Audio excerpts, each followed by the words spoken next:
Cunha. Welcome everyone once again to Expat Hoops, the show where we talk to any basketball players who played overseas about their time and their experience. Today we're interviewing another member of George Mason men's basketball program, a product of DeMatha High School in Washington, D.C., Hyattsville, Maryland. He was a member of Mason's backcourt from 2007 to 2011. He was the team's sixth man during the 2011 win over Villanova in the NCAA tournament first round, his second tournament appearance with the team. He recently finished up a decade-long pro career that took him all over the world, from Finland to China and most recently Canada. He also played in TBT, the basketball tournament, with other former Mason standouts as part of the Green Machine. He is a new graduate manager for George Mason under Dave Paulson. Please welcome Ike Tate to the podcast. Ike, we are thrilled to have you on the show today to talk about your time overseas and some of your time with Mason as well. Happy to be here. Appreciate y'all having me. Well, thank you for sitting down with us. One of the things we're probably going to start with is your first stint at Mason in terms of being a player. Going back to, I guess it would be your high school days, you were in the class or one of the classes right after the Final Four run. Did that make any impact in your recruitment, or was Mason always kind of on your list beforehand? Yeah, I'd have to say it definitely made an impact. I wasn't sure whether I wanted to leave and go away for college or stay close to home, but I knew that I wasn't necessarily, pressed to get out of the area. I've always loved the area, and it's a great place for basketball. A lot of great schools around here. So yeah, it's funny. I think this was my junior year. After, I think it was 2006. Yeah, the year Mason went to the Final Four. Like, I think that summer or that next fall, we were standing on the steps. I was with Coach Jones. Shout out to Mike Jones at DeMatha. I was with Coach Jones, and we were standing on the steps at the monastery. And I was probably with Austin Freeman as well. And he just kind of said as a joke, he's like, "Hey, Mason offered you, would you go?" And I was like, "Man, they just went to the Final Four, right?" He's like, "Yeah." I was like, "Sound like a good idea." This is probably a year out of when I decided to actually go. And at that point in time, it wasn't even on the radar. But that happened a year before I decided to end up going to Mason. So I think the Final Four definitely played a big part. At that point in time, I mean, to the best of your memory, obviously, because we're going back, decade and a half now, what was the recruiting like prior to that point? Like, who was recruiting you hardest, and where were you? I mean, at that point in time, where were you thinking you might want to go? Yeah, so I'd probably say the first school that was on me was American University, probably as early as my sophomore year. Jason Williford was over there. He's at Virginia now, I think. They were on me quick, but recruiting kind of kicked up when I went and started playing for DC Assault. And this was the summer of my junior year. So I because at DeMatha we had a lot of really stacked teams those years I was there. So I wasn't really playing as much at DeMatha, but I was playing a lot AAU. So when I went to DC Assault and started playing, my recruitment kind of went this way quick, as opposed to kind of gradual. So it happened fast, and I was getting a lot of CAA schools, a lot of the A10 schools, a couple of lower ACC schools, and Mason was in the mix. ODU, VC, basically all those heavy hitters at the time, they were kind of all in the mix, and a lot of those kind of East Coast mid-major, lower high major schools were all there. So as far as your career is concerned, your Mason career, your junior year, you started 23 of 30 games. You played about 19 minutes a game. Then your senior year, you started just 4 of 34 games, but you played about 20 minutes a game. So you got more minutes, but you didn't start as much. So you were about the sixth man. Was there a discussion with the coaching staff about utilizing you differently in terms of how much you were playing? Because being a starter versus being a sixth man, you were playing more minutes, so you're getting more time on the court. You were clearly still playing a similar role as what you did before, but it looks like the makeup of how you mesh with the rest of the team and how everybody got their PT changed a little bit. Yeah, we did. I do remember talking briefly about it prior to maybe post junior year season or prior to the beginning of senior year. I do remember talking about it. I think it was a fit, having me come off and be that energy, be the spark, be able to score, be able to do a lot. off the bench and like not really lose a beat in terms of when you're making substitutions and stuff. We talked about that, and then at that point, Luke had a lot to do with our offense from a passing standpoint. We run a lot of live plays between Luke and Mike, and he kind of really played a lot of point, even though Cam was our point guard. Like Luke kind of had the ball a lot. So for me, it just worked out. And I really ended up. I mean, I finished most games, which was important to me. I was finishing games. I was out there, and to be, one of the teams, probably the team's best defender, and probably the team's best shooter on a team that had great defenders and great shooters. You know what I mean? So it wasn't necessarily an issue with me. I mean, I did, like I said, when I saw the 23 out of 30, I was like, I did start 23 games my junior year. But yeah, for me, it was more about just our competitive. Like we were winning, we were playing well, we had a good rhythm, and it made sense. And that must be something as well that, I mean, I think we kind of talked about it a little bit with Mike on there as well, that obviously everybody wants to play and everything like that. And it's not like your minutes actually went down, but do you think it was actually easier to say, all right, I'm going to be, not necessarily starting? To some people that matters, to some people it doesn't. First of all, is that a thing that really even matters to you? And if it was something that mattered to you at the moment, was it a lot easier to accept because, you were part of obviously a close-knit team? Yeah, I think for me as a senior, knowing the value that I had on that team, it outweighed like, was I starting? Like it was like, okay, it was like I'm not starting, but I'm coming off. I'm pretty much, I'm playing a lot of the important minutes. I'm doing a lot of the important things. I'm finishing a lot of these important games down the stretch. Like I'm out there, and I know my value to the team. So for me, it wasn't as important to be starting, and especially because I think we might have had the best regular season record in school. I'm not sure, it's like 25, 26, and like 6 or 7, something like that. So we had the best record in school history. We won a 17 win streak throughout the season. I mean, we were just rolling, and it was just a fun ride. Like like you said, the team was so close knit. It was so close knit, and it was really just a great situation to be in. And that kind of outweighed like, am I starting? Am I not? Like, it definitely outweighed it. 2010 Italy trip. You went on a 10-day trip with the team. Did that help you visualize what your professional career could be a little bit better, other than having it as some sort of abstract concept that you had before? Did that contribute in any way to your desire to go overseas? I'd say looking back on it, it did, because, when you go to Italy, well, when you take a team trip, you're definitely in college, or you're out of your element. And granted, you're still playing college basketball and y'all have y'all sets and you're structured, but you get to go play, in a different country, and basically you're playing professional basketball, and everyone's really getting playing time and getting to just play. Like I think we had two strings of 6. We were flipping and flopping who started the games and who finished the games and what teams played first and third quarter, second and fourth. So what you got was just a lot of time to just play within the offense, but you're still just playing, and you're playing like under, professional rules and with professional players on the court. And I really had a great trip in terms of just being able. It was almost like a little bit more of a freedom that I got to just play, and I played really well. And that's actually what sparked some of the conversations that I had with the coaching staff leading into my senior year about my role on the team and about, the value that they thought I had, and just in terms of everything. And that definitely sparked a lot of that for me. And at the time, I'm like, wow, okay, this is like professional basketball, and like I'm kind of meshed like right away with it overseas. I mean, when we went, like it was kind of a instant like adjustment of just the play, fouls, picking up fouls, and getting shots off and transition, and just defensively, like it really picked up for me when we went over there.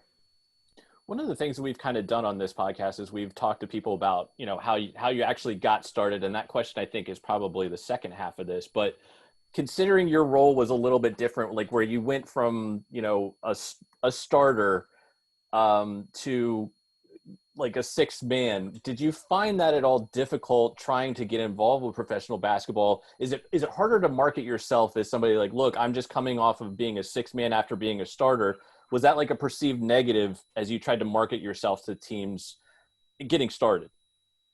Yeah, it's interesting because even like now, college basketball, like the tempo of college basketball is a lot different than when we were in school.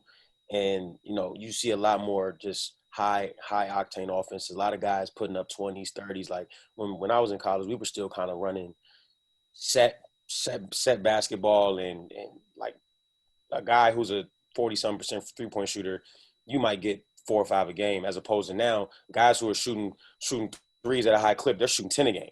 So um, coming out, I think the biggest thing was the lockout, to be honest. The lockout, 2011, that was a lockout year. And that lockout year, it had a trickle-down effect with, like, overseas basketball, because basically what you had was, I don't think you didn't have a summer league. You didn't have NBA summer league. You had the NBA draft. But then you had guys like Darren Williams and those guys, they took like a deal in Turkey, or, guys went to China, guys went to Russia to get some money to play while the NBA wasn't playing. So then what you had was guys who, say, a EuroLeague guy now has a EuroLeague spot taken away by an NBA guy. So now that EuroLeague guy goes and just plays in like the regular domestic league. And then the domestic league guy who had that job, now he's got to go play in like a second league somewhere, or maybe a lower team in that same league. So now the guy who's playing like mid-level overseas, now he's getting bumped by a guy who's playing coming from a top league. So now he's playing at a lower level. So that trickled down with that lockout year was really, I think, the biggest factor in like placing me as a pro and just agent, picking your agent and having a good situation. But I definitely think it was just the lockout. Playing, I think when I was coming out, playing on a good team, playing on a tournament team, playing on a ranked team, I think that was more important than like starting and not starting. I think I was in a good position in general, just coming from George Mason, and we were winning. And we came from a tournament win and came from, just having a good team. And most of our whole team, even guys that were on the end of the bench of that team, touched the professional ranks, So I think that was the most important thing. Yeah. When we were talking with you and Mike earlier, he said it was a deep team, and that was the truth. There was nobody on that team that you would look at and be like, no, he didn't, need to end up being where he was. Everybody was a role player. Everybody seemed to know their role and flourish in it and embrace it. And that's part of why that team was as good as it was. It's not like the Final Four team where you had the Big Five, and then you had a couple of guys that would go in, and the Big Five during the tournament, they play 40, 45 minutes. If they were going through in overtime. I know a couple of them played over 40 minutes in the Connecticut game. But your team, guys were coming in and out. You were doing 20, 25 minutes. Starters were playing maybe 30 minutes at most, but everybody was playing it. Everybody was getting in there and doing worthwhile stuff on the team, contributing points and minutes and rebounds and all that stuff.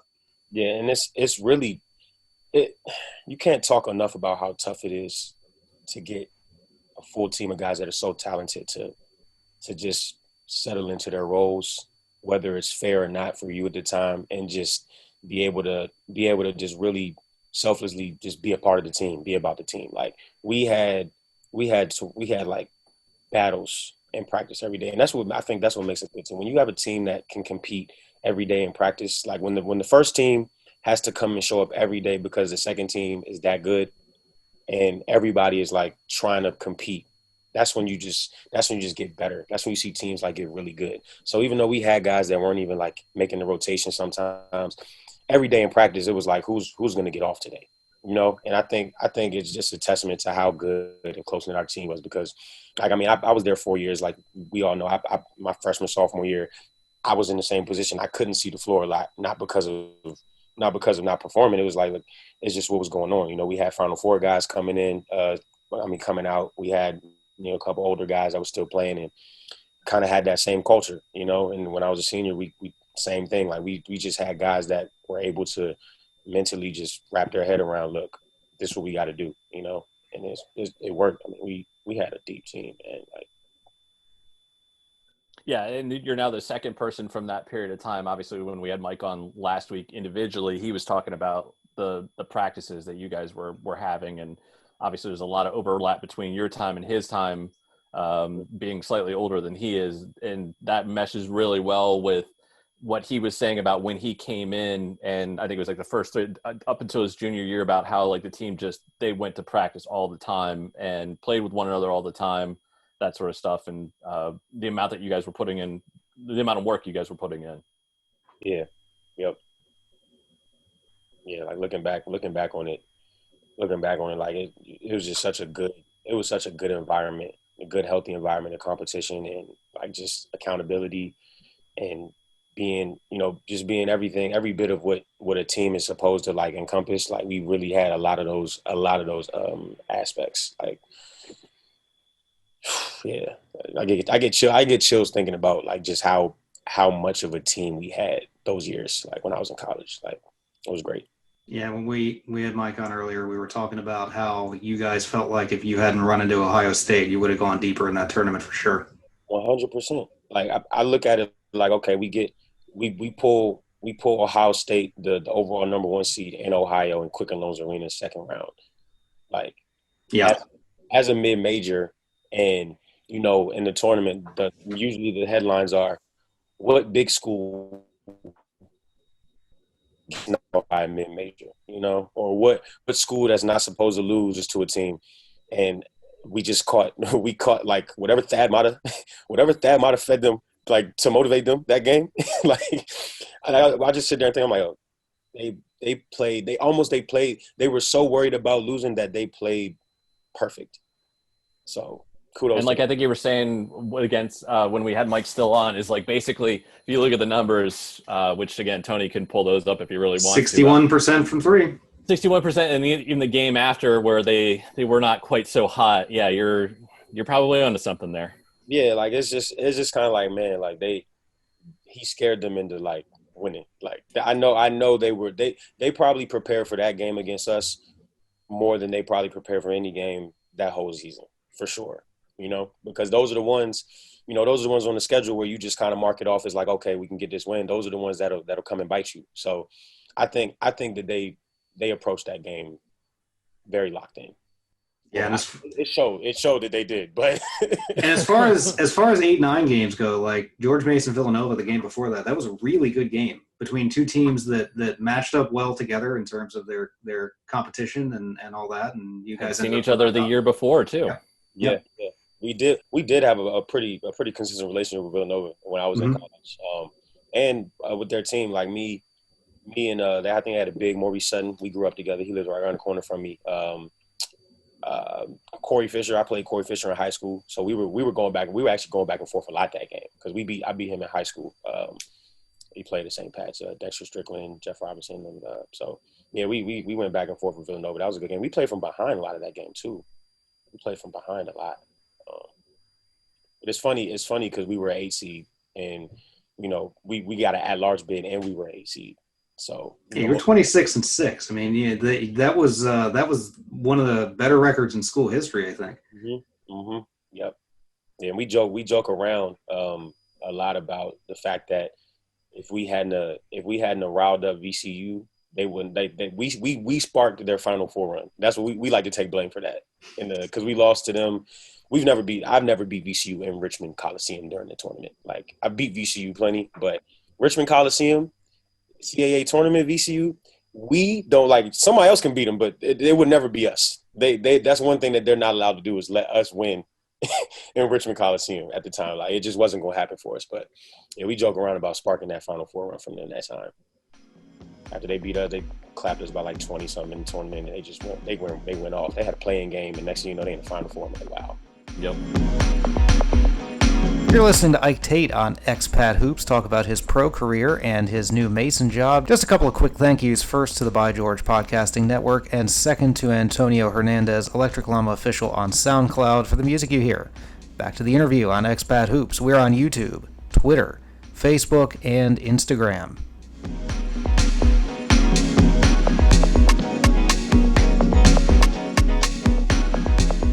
We kind of touched on it a little bit with, in terms of the role and the trickling down and everything like that. But how did your professional career get started? As you mentioned in the previous question that, obviously there was a lockout going on at that point in time, but what was it like for you connecting with an agent? Were there any, tournaments that you played in or anything like that, or camps that you played in that was able to get your foot in the door for your first overseas job?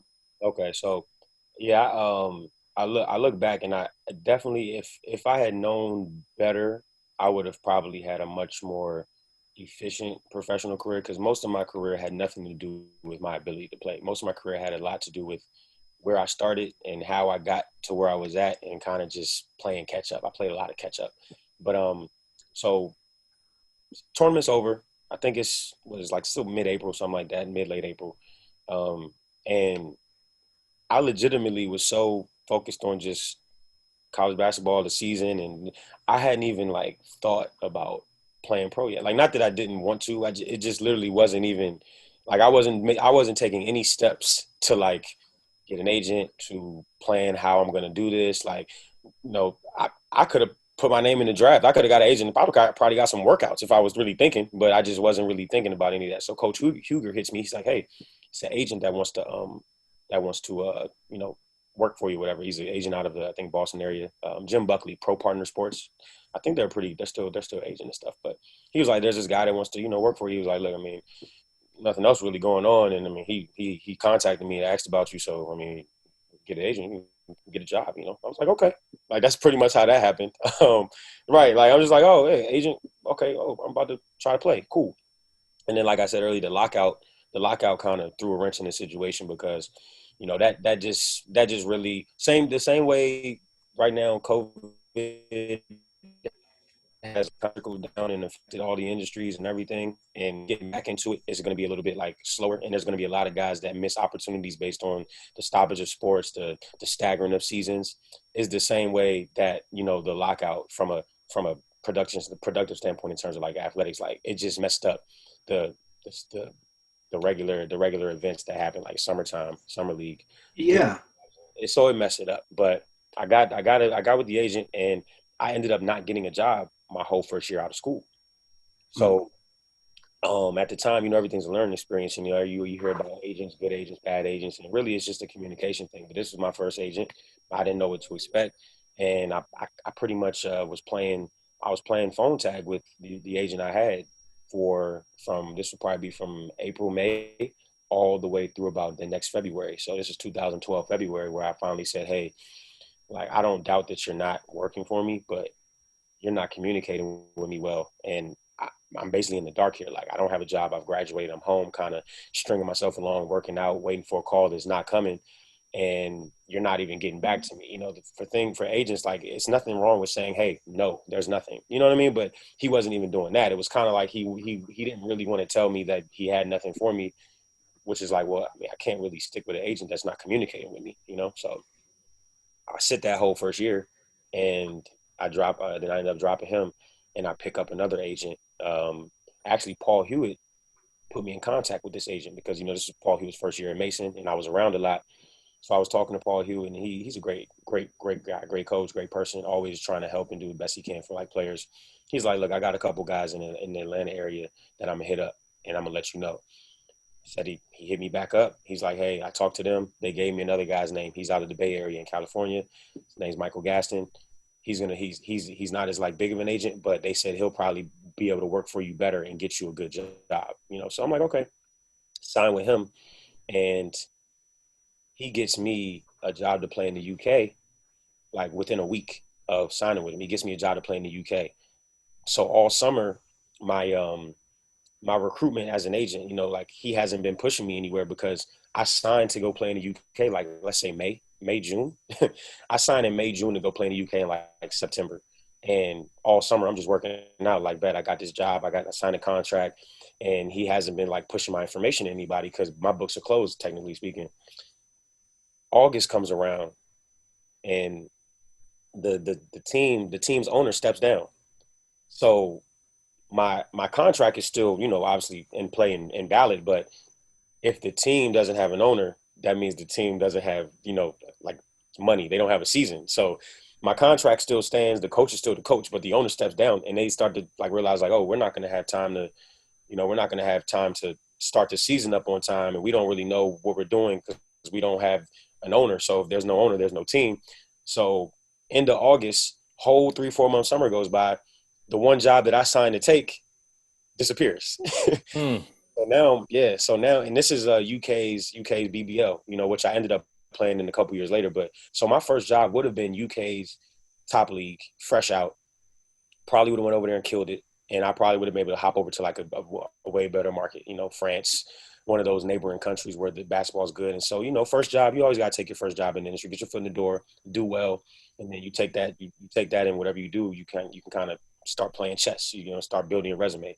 So UK job falls through. Then he gets me a week later. So at this point in time, I'm like, oh, my agent's great. I'm like, oh, I lost the job. And a week later he comes, he's like, hey, I talked to this coach in Finland. You can go play in the second league in Finland.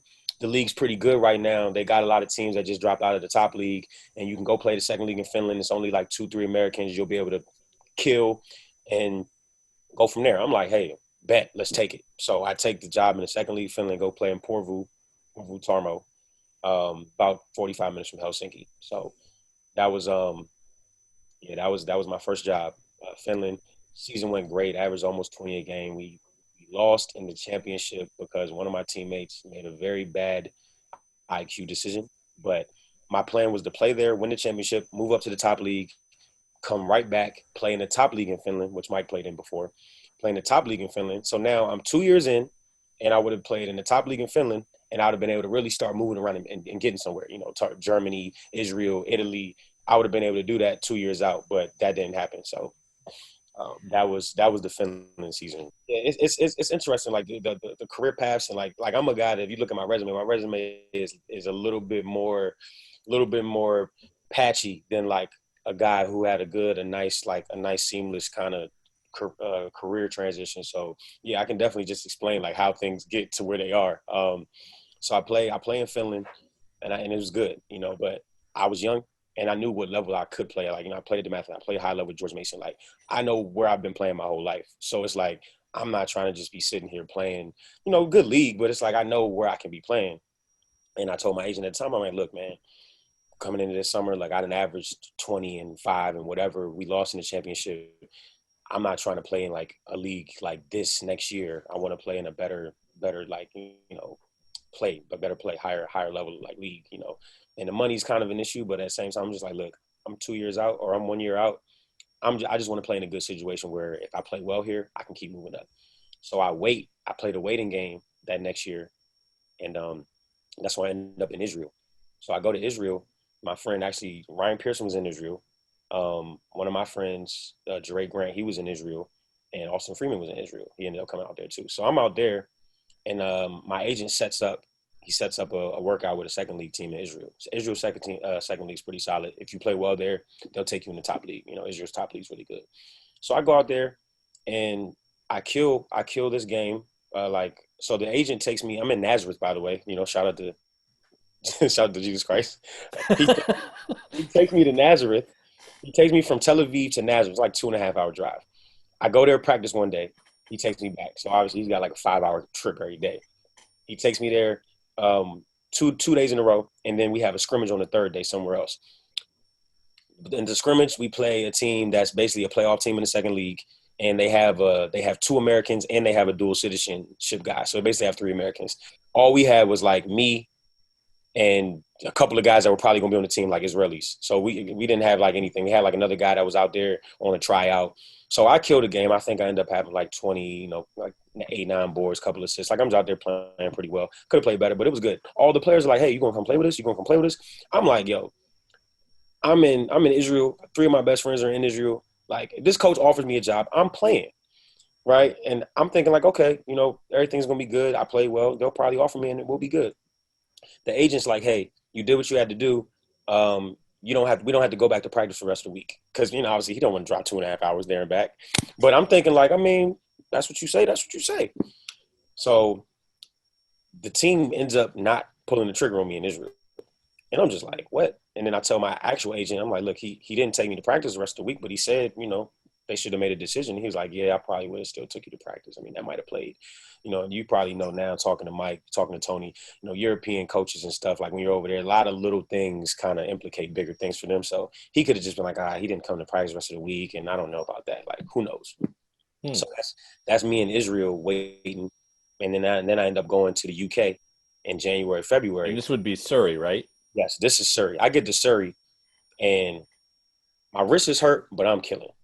Like I'm 22, 8 a game. Like I'm killing Surrey. And I'm like, okay, my coach is a Polish, and he's like, hey, I can get you to go play in some playoffs at the end of the season. You can go to France and finish off playoffs in Pro B, that's second league France. So now I'm in Surrey. I'm killing in the BBL, which I was supposed to be in the first year out anyway. I'm killing in the BBL, and I'm about to go to France to go play in playoffs. Basically now it's like, okay, my resume looks like Finland, UK, Pro B France playoffs. Now, automatically I'm coming back to Pro B France or somewhere else at the same level or better.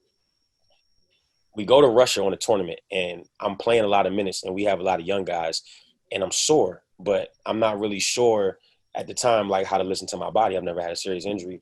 So we had a Friday, Sunday game, Then we fly to Russia, and we have like 3 games in a row. Mid-second game, my Achilles pops in Russia. So my Achilles pops in Russia on my birthday, by the way. Oh, happy birthday. April 17, 2014 in Russia, my Achilles pops. I'm like, wow, that's crazy. So end up going back, going to the hospital in Russia was a whole situation. It was wild. Like I was in a part of Russia where they don't really see black people looking at me like, wait, what is he here for? It was just out of control. End up going back to the UK, end up coming back home, getting Achilles surgery. So strike that whole next year out. That's 2000 for the whole 2014, 2015 season, or 2015-16 season is done. And I was healthy. I came back. I was healthy to play, but I just didn't end up getting like a good job. The agent I had didn't tell me that he was not going to be an agent anymore, and I was hurt. So I found out that he wasn't going to be an agent anymore while I was like still rehabbing. And I'm like, I'm not going to go try to pull up on an agent and get signed while I'm hurt.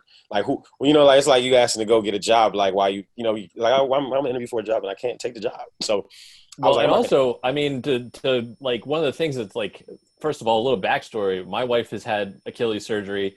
Tony's wife luckily avoided Achilles surgery, but did have an Achilles injury. Mm-hmm.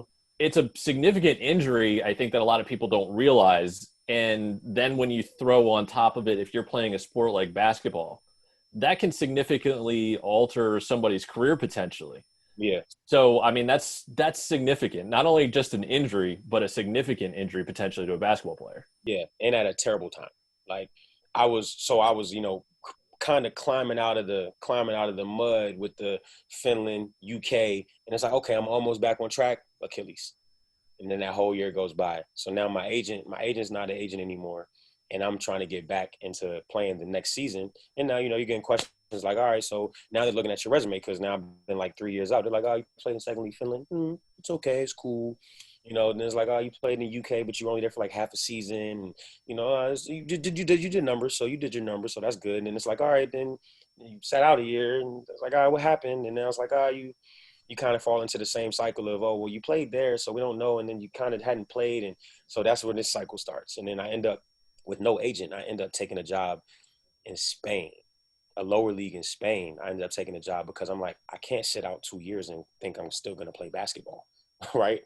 So I take a lower league job in Spain, and the agent who I get in contact with to do that, he basically tells me I'm going to go to lower league Spain, and it's going to be me and another guy, and I'm going to, essentially just demolish the league. And now at least I didn't kill some league. I'm like, I'm going to go down there by August, September. I'm going to try to leave by December. I'm going to go there, try to average 25, 30 and leave.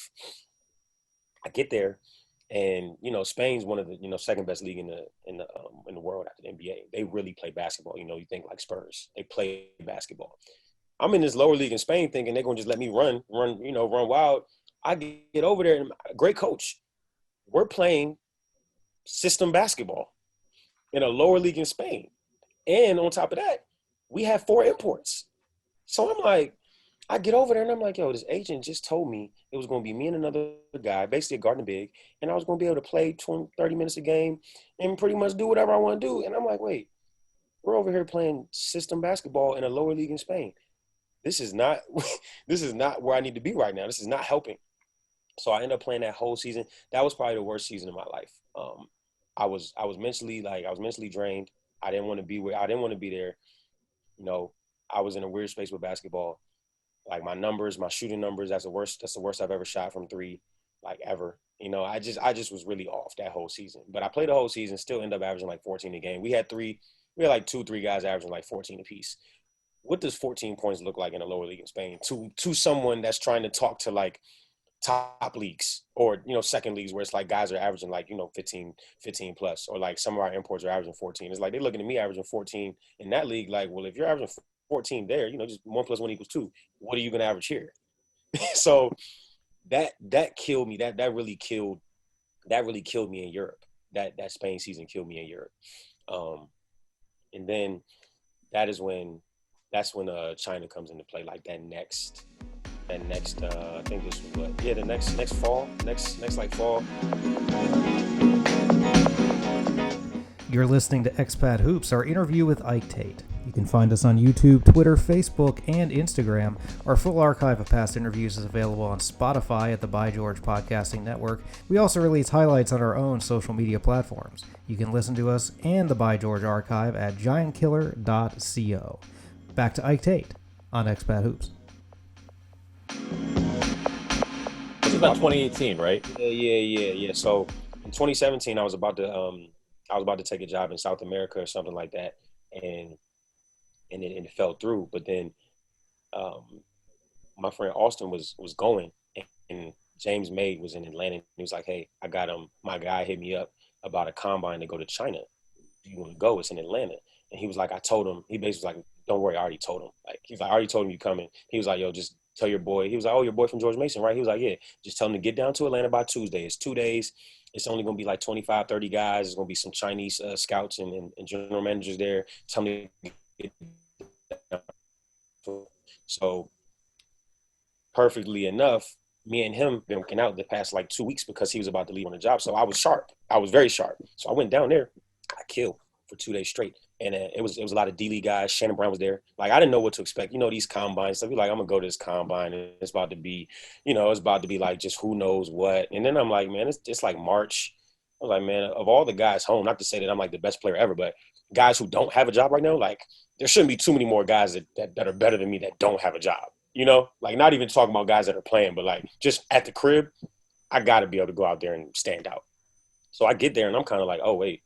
You got G League guys there. You got Shannon Brown. You got Mario Chalmers working out. And I'm like, oh, this is pretty legit. So I'm just like, okay, because, you go to these combines and sometimes I'm 6'4", you'll be playing the 4 because the 5 guys like 6'6", and it's just all little guards running around. It's like, okay, this isn't really structured. No, I play point guard. Like they literally had me at point guard the whole time I played combo, and it was great. So I did that for 2 days, and that's how I got myself to China. I go from playing in lower league Spain 1 year to go into a combine and get myself to CBA China the end of the next year. You know what I mean? So, and CBA China is like on the list. I think they're probably like maybe top 7, 8 leagues in the after the NBA because and the money there is significant too, isn't it? That's what it is. The money that they have attracts NBA guys and attracts like Chinese basketball is like molded after the NBA. So they're government backed. They got a lot of funding. Everything's first class. So that's what makes the league what it is because of the players that they can bring in and like just the way the style is. Like it's just nice. So basically, if you're explaining to our listeners, which again, we're kind of like in the very beginning stages of this podcast. And I mean, essentially your road from lower level Spain with the numbers that you had to China, how crazy is that basically? How crazy is that jump? That jump is extremely like improbable for most people. Like because I said like my career on paper never really was indicative of my talent level. So to be able to like be somewhere getting 14 a game in like a lower league Spain in Zamora, Spain, an hour and a half train ride from Madrid, and then pop up at a China combine in Atlanta with like G League ex-NBA guys and pretty much be a top 2-3 guy in that combine and then pop up in the CBA like for preseason with that's when I linked up with Jared Sullinger and I was with Keith Langford. They were both out there. Like that move is like probably 1% chance that can happen. Like it's just there's no way you can like map out how that would go down. Like exactly. And that's why I asked the question because it's not something that looking at it and doing the research and everything like that, it's not something it's common at all. Yeah. And it was great because I'm like, okay, bet I done got to CBA. You know what I'm saying? I did the whole preseason and they brought a couple of the guys out with me and they ended up sending them home like a month in. They sent one guy home a month, then they sent another guy home a month later. So now it's just me by myself, and I'm talking to the people that got me out there, and they're like, yo, they like you, blah blah blah, like you're doing everything you need to do. So I'm in this when I miss Mike's wedding, because I'm in the middle of China. I'm in Dongguan, China, in a penthouse apartment, like 4-bedroom apartment by myself, all summer, just trying to get this team to sign me, right? So I play with them in the preseason. We go to Macau and we play in a preseason tournament. And before we go to the tournament, the coach is like, we have a translator, by the way. In China, you always have a translator, because that's the one place where you're not going to go there and get English out of anybody. Like Europe, you're pretty decent with the basketball program and stuff, and everybody. And it's like most people speak some English, but China, yeah, you need a translator. She tells me, so when Keith Langford got into town, I'm driving with the coaches to a restaurant to like have dinner with the team, and she's like, hey, the coach wanted me to ask you who you like on the team, like the Chinese players, who you like and who you don't like, and how you think the team's doing. And I'm just answering questions. And then she says, he asked if you wanted to stay here for the season on a contract. Obviously, and be like the alternate American. So they have 2 Americans and they have like an alternate if they want to. And I was like, yeah. He was like, okay, yeah, no problem. Like we'll sign you to a contract. You know, for them, the money is just what they're used to. You know, but for me, I'm sitting there like, I'm about to get paid more than I've ever got paid to play basketball as an alternate American. Like, so I'm calm, but I'm sitting there like, yo, this is literally what I came here for. You know what I mean? So I'm like, okay, this is good. But in the back of my mind, I'm still just sitting there like, man, you know, I know how things go. Like, I need to see it first, or it needs to happen first. You know, until it's on paper, it's like, who knows? So the coach and the general manager don't have like the same relationship like that I had with them. The owner wasn't around that much, and the general manager is the one I had to go through, because, you know, in China, you're at the expense of whoever speaks English. So the general manager speaks English, the owner doesn't. The owner likes me, but the general manager can do whatever he wants to do. So his interests are what's most important. So if he's not necessarily trying to like put me in a good position or worried about me, then what's supposed to happen might not happen. So my 3-month contract is up when we come back from Macau. In Macau, the head coach forfeited a game against a Japanese team. Like, you know, like their relations, China, South Korea, North Korea, Japan. So we were, the reffing was bad, and the coach got mad. I think he got like ejected, and he said, everybody, we out. So we forfeited a game in a preseason tournament. The CBA finds out about it. They suspend the coach for the season. The coach that just told me I had a contract, they suspend him for the season. And I'm like, unbelievable. I'm like, wait, you're not serious. So basically, he didn't get like fired by the team, Shenzhen Leopards. He didn't get fired by them, but essentially, this is the time where you got to sit down and shut up now. Like, okay, you're suspended for the season, so it's like, oh, we're gonna suspend you. So now you just got to sit down and shut up. So we get back. First thing I'm thinking is, all right, let me hit these guys about this money. Like, and my contract was up, so they would have had to extend me to stay out there anyway. So I'm like, hey, and I'm talking to Jared Sutherland. I'm like, yo, what's going on with the team? Like, they had another guy out there. He's like, look, I'm telling you, like, I'm seeing what's up with them. They said that they probably still going to keep you, but they're about to see how you play in these scrimmage games next week or a week from now. So then they start pushing back the CBA season. So I'm hitting up the general manager like, hey, you guys going to extend me? Coach told me I was going to have me on a contract, and I'm trying to get in contact with him. And he finally gets back to me. He's just like, nah, we're not going to extend you. And I'm like, wait, but, what do you mean? Like, I was told already that I was going to be here for the season, blah, blah, blah. The general manager is like, nah, we're about to get your flight. Because I'm like, well, if I stay out here, y'all still got to extend me for another month because my initial contract's up. He's like, no, we're going to fly you out like within the next week. And I'm like, all right, bet, like whatever. On to the next situation. And that's when I go to Frankfurt. So China was great. It was probably the best. And Frankfurt with Mike, not necessarily Frankfurt to play. Right. So in my head, I'm thinking, okay, I'm leaving China. I barely got game film from them, but I got some game film. I'm leaving. I have CBA on my resume, like the CBA China on my resume. So I'm thinking like, all right, I can probably bounce around in Asia at least. Those leagues in Asia are pretty decent, maybe Japan. And then I go to Europe. I'm like, all right, well, let me go to Europe and see what's going on. It's like, early mid-season. Like coming from China, I'm thinking coming from China, I should be able to get something decent, like Pro B Germany, second league Germany, something.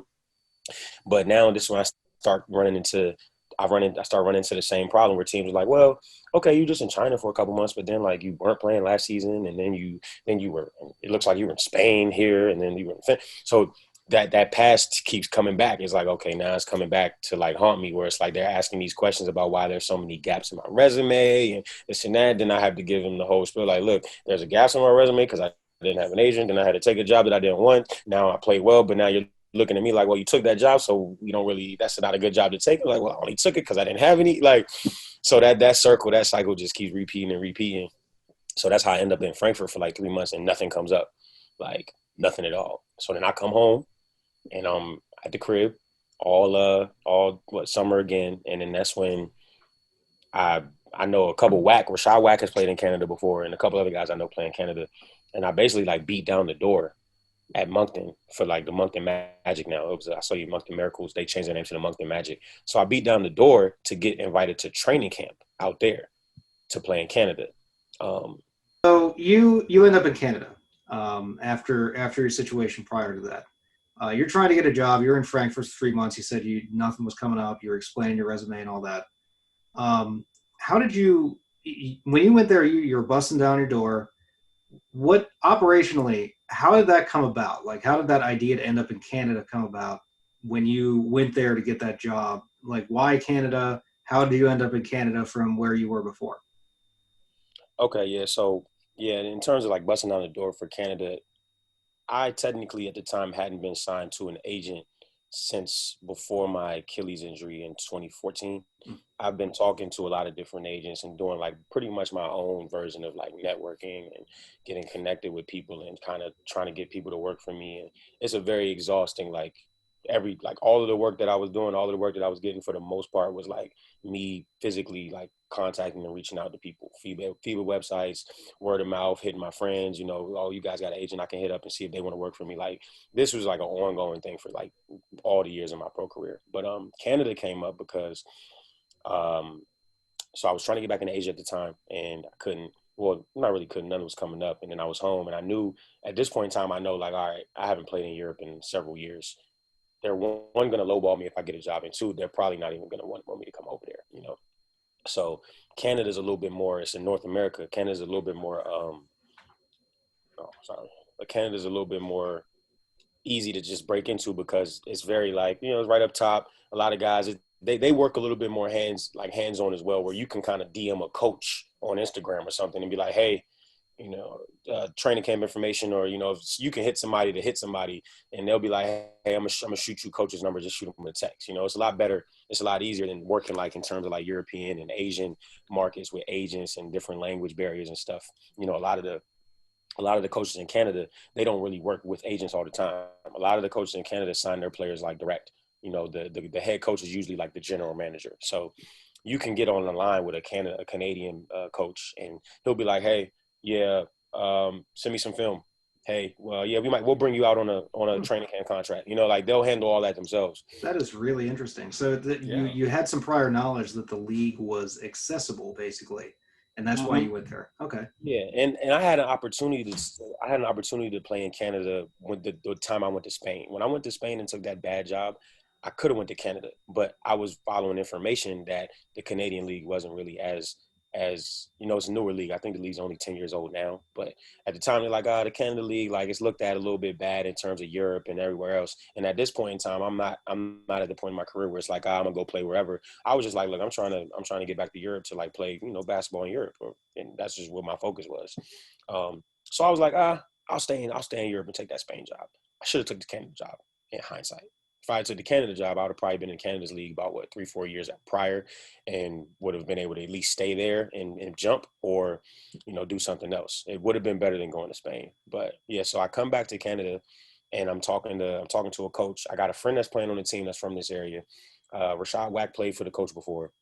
Another guy played for the coach before, and he's not necessarily the most personable guy. Let's put it that way. But I was able to, through 3 people referencing for me and like basically saying like, yo, he can play, like bring him out. He eventually was like, all right, we'll bring you out on a training camp contract. So I go to Canada, and this was 2018, that fall season. Yeah, I go to Canada in 2018, kill training camp, just story of my life. Got to go somewhere and overperform for a period of time to put myself back in contention. So I go there and I kill through all the training camp, and they keep me. Keeps me through training camp. First 5-10 games of the season, we have one of the guards is injured. We set a franchise record for wins. We start 11-0. We didn't lose until like Christmas Eve, day after Christmas. I'm averaging 20 a game in Canada through like 8-9 games, and then our guy comes back, and let's just say there was definitely like a lot of push and pull with just the team. We had a really deep team, and obviously I wasn't one of the guys that he had saw being on the team from the beginning of the season. So I was the guy that took that back seat as soon as he felt like, all right, I got other guys. We had a Canadian come from overseas that he wanted, and he put him right in the rotation. We had guys. A guy came from a G League tryout that he had already played for before. He liked him. He let him start over me, and it was just a lot of that. But either way, I was still playing, and he ended up cutting me. First time I got cut in my pro career, and I got cut shooting 45% from three, 50 from the field, 90 from the free throw line, averaging double figures still, playing 16. That's crazy. Yeah, that's so crazy. Like you were tearing it up, and that was basically that. Yeah, That's not a typical cut. No. So yeah, the one time that I get cut in my life really is when I was almost as efficient as I've ever been. Like playing, and I'm 29, I think at the time, 28, 29. So I'm in my prime, if you will, but I'm playing the best basketball of my life as well. Like I'm mentally mature. My game on the court is at its peak. Canada plays pro style basketball, so it was just I'm like literally clicking on all cylinders, and that's when I get cut. I'm like I wasn't even mad at myself. I'm like, I'm not gonna look in the mirror and beat myself up. I know this wasn't a me job. Like, hey, it is what it is. Yeah, so I get cut, and I saw it coming because the amount of traffic that we had on the team. Like we were moving guys in and out so much, and I was just my role on the team was going from like 6-man to 7, 8, 9, and I'm like, oh, he just put me at the end of the bench. I already feel it, I already knew what was about to happen, and we had a situation where one of our guys, our main guy, was injured. One of our main forwards was injured, and he was about to have to get put back on the active list. And that means someone was going to have to get put on the inactive list. So I'm sitting there like, oh, I was like, but before this, I think we had a 2-week break in January. And I was like, yo, before our next game, I'm probably going to get cut because he has to reactivate our starting 4-man. And I was like, based on who he's brought in and who's leaving and what's going on now, like he's going to let me go before this game.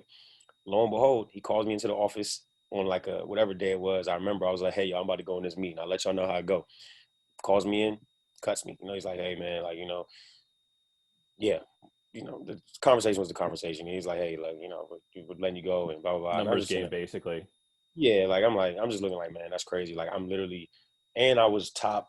I think I'm percentage-wise, I'm leading Canada in 3-point percentage. And I'm playing on a team that's the best. We had the best record in the league.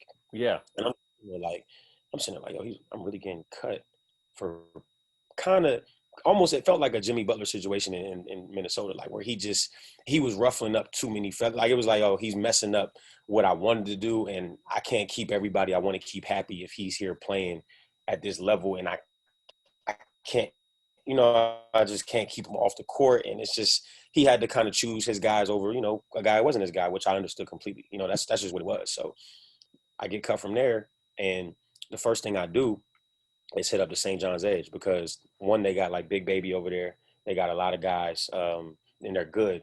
And I just knew that I killed them every time we played them. I did well against most of the league, but I was like, man, let me hit up the teams like I really killed. And they were good. They had Carl English. I'm not sure if you know who he is. He's a Canadian. He played on the Canadian team.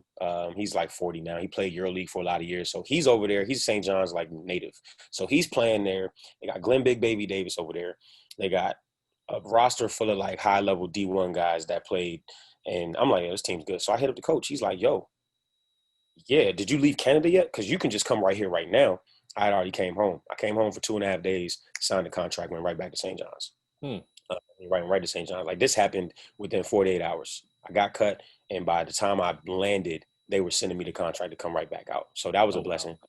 Yeah, that was a blessing. So in St. John's, I mean, I had a ball. Like, we went to the finals. We ended up losing to the team I got cut by only because all of our bigs got injured. So that hurt because I went to St. John's knowing that we were going to get to the finals and I was going to beat them. And that was all I needed to be like, yep, like look now. But we ended up getting to the finals through injuries, through all of that.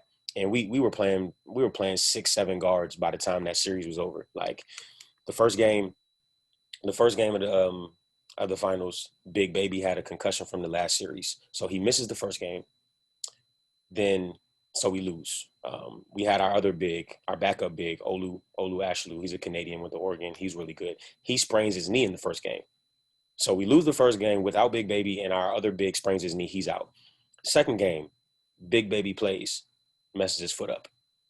We lose that game. Third game, now we have no bigs because Big Baby had to go handle some things at home that he already had planned. So he had to leave for like a day or two. So now third game, we play all guards. We got like 6-7 guys. Our biggest guys like 6'6", 6'7". Lose that game. Fourth game, Big Baby comes back. We're down 3-0.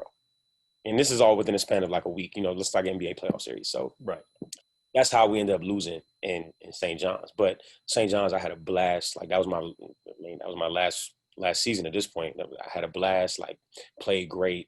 We had a great – it felt like George Mason, to be honest. Like, that's what it felt like. Like, we had a really good team. We were clicking. Everyone knew what they were doing. Like, I really – my role on that team was more like it was a George Mason as opposed to the rest of my professional career of scoring and doing a whole lot of other, like, being the main guy. On that team, I was just one of like 5 or 6, 7 guys, as opposed to like, most of the time in Europe, you're like, oh, you're the guy, you got the ball, average like 20, run the team, do all this. It was just more so like I was a 3-and-D. I was 3-and-D, get out in transition. That's what I did. Play defense, 3. So it was good. And that's St. John's. And then I was back home trying to, after that was last season. I was back home trying to figure something out. And COVID just pulled the chair on everything. It's Expat Hoops, the show about former college basketball players going pro overseas. Did you know there are other places you can listen to us?